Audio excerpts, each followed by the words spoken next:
Now, I do quite a bit of public speaking, and generally it's an enjoyable experience, at least for me. And most people who come along, they're there because they like to be, they want to listen to the speaker, they like the speaker. But sometimes there are a few critics or even protesters, and actually that's quite enjoyable too.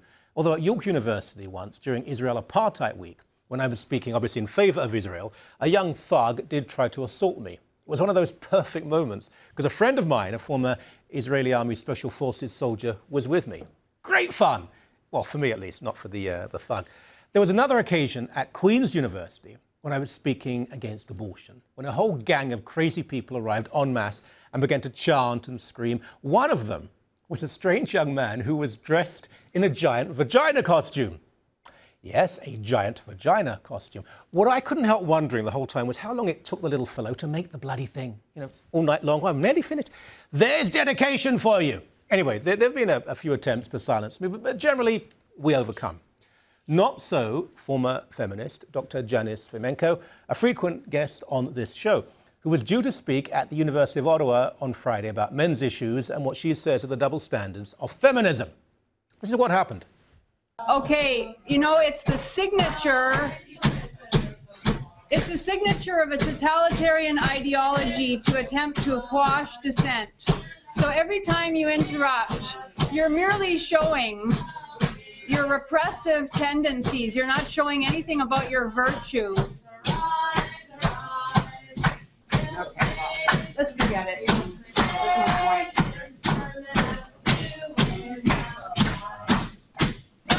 So you think this is a victory? Yeah, why are you so frightened of hearing an opinion different from your own? You're pathetic. Oh, sorry. You know what? I couldn't help thinking. It's a bit like those Nazi marching songs, you know, dum, dum, dum. Anyway, so there were threats, screaming, abuse, and then banging of desks and drums and chanting. Not uncommon these days, these attempts to silence anybody with a contrary opinion and point of view. Now, in this case, it's the third time that these zealots have disrupted such events, pulling fire alarms and doing anything they can to prevent debate and discussion. So the lecture, the conversation, if you like, was cancelled. Now, Janice is a respected academic with tenure, obviously a woman, an expert in this field. So the only reason for not wanting to listen to her and even argue with her, which is fine, was because a group of radicals with fascist sensibilities are afraid of and intimidated by other people's views. These kids are, remember, funded by your tax dollars, and they spend a lot of time at university doing very little indeed. Bugger all, I think is the term. Now, if this was unique or extremely rare, that'll be one thing, but this is actually extremely common. Journalist and author Christy Blatchford, who is not really particularly conservative on many issues, by the way, she was silenced by native and leftist bullies when she tried to discuss her book, a very good book. Now, in her case, people occupied the stage and chained themselves together. We don't need to hear anything from racists. No. Neo-Nazi sympathizers are not good. Welcome in Kitchener. Not welcome in Kitchener. Racists are not welcome in Waterloo. You're not welcome. For democracy, let's have a show of hands. Racist propaganda is not intelligent discussion.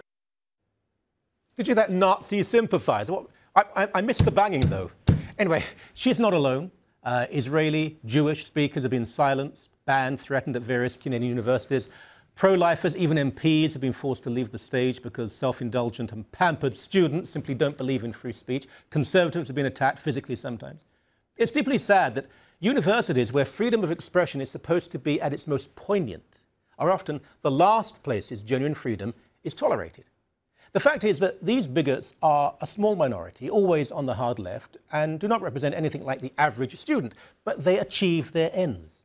It's time for chancellors and presidents of universities and politicians and public leaders to speak out and to reprimand and penalise these little brats. If necessary, expel them. Chuck them out.